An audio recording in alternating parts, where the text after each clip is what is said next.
পৃথিবীর প্রথম মানুষ সম্পর্কে বলা গল্পগুলো মানব সভ্যতার শুরু থেকেই আমাদের আগ্রহের কেন্দ্রবিন্দুতে ছিল।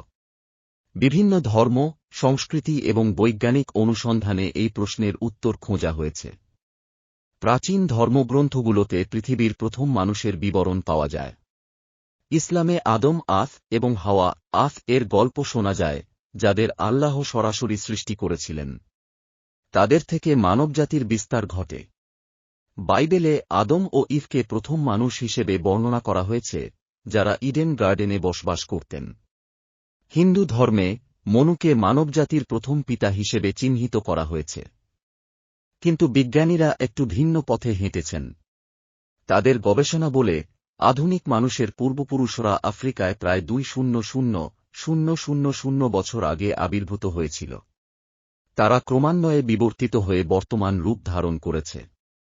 বিবর্তন তত্ত্ব অনুসারে মানুষ বানরজাতীয় প্রাণী থেকে ধাপে ধাপে বিবর্তনের মাধ্যমে আধুনিক মানুষের রূপ ধারণ করেছে।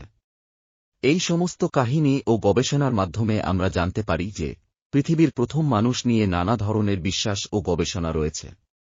ধর্মীয় কাহিনী আমাদের আত্মার খোরাক যোগায়, আর বিজ্ঞান আমাদের বাস্তবতার পথে নিয়ে যায়।